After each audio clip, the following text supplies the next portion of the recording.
আসসালামু আলাইকুম, সবাই কেমন আছেন? আশা করি সবাই ভালো আছেন। আল্লাহ তাআলার রহমতে আলহামদুলিল্লাহ আমিও ভালো আছি আল্লাহ তাআলার রহমতে।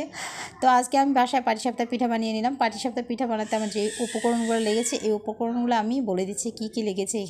এখানে লেগেছে 1 কাপ আটা, 1 কাপ চাউলের গুঁড়ি, আধা কাপ চিনি আর স্বাদ মতন কিছু, আর নর্মাল পানি। নর্মাল পানি দিয়ে আমি খুব ভালোভাবে মিশ্রণটাকে ভালোভাবে নেড়েচেড়ে একটা নর্মাল ব্যাটার বানিয়ে নেব। আর এই লিকুইড ব্যাটারটা বানিয়ে আমি আগেই রেস্টে রেখে দেব।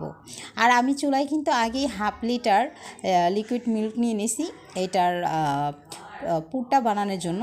আমরা কিন্তু পাটিসাপটা পিঠার ভিতরের অংশ যেটা আমরা দিই ওটাকে আমরা পুর বা খিরসা বলি, এক একজন এক এক নামে বলে। আমরা খিরসাটাও বলি, পুরটাও বলি। তো এইখানে আমি আগে জাল করা দুধ আগে রেডি করে রাখছি। তারপর ওইখানে দিয়ে দিলাম আমি এখানে স্বাদ মতন কিছু গুড়, তারপরে দিয়েছি হালকা একটু লবণ স্বাদ মতন, যেন আমার কাছে পানসা পানসা যেন না লাগে। আর দিয়েছি 2-3টা এলাচ। এখানে কিন্তু বেশি কোনো কিছুই দিই নেই। আর সাথে দিয়েছি 2 চামচ চাউলের গুঁড়ি। আমি লিকুইড মিল্কের ভিতরে আগেই ভিজিয়ে রাখছিলাম, ওইটা আমি দিয়ে খুব ভালোভাবে নেড়েচেড়ে এটা লিকুইডটা আমি পুরটা আমি তৈরি করে নিছি। এখন আমি এখানে একটা প্যান বসিয়ে পাটিসাপটা পিঠা বানিয়ে দিব। পাটিসাপটা পিঠা বানাতে কিন্তু আপনারা দেখবেন খুব অল্প খরচেই, মানে এইভাবে বানাইলে খুব অল্প খরচে খুব ভালোভাবে বানানো যায়।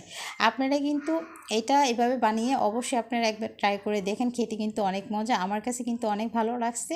আমি আরেক দিন বানিয়ে আপনাদের সাথে শেয়ার করব। সবাই আমার জন্য দোয়া করবেন।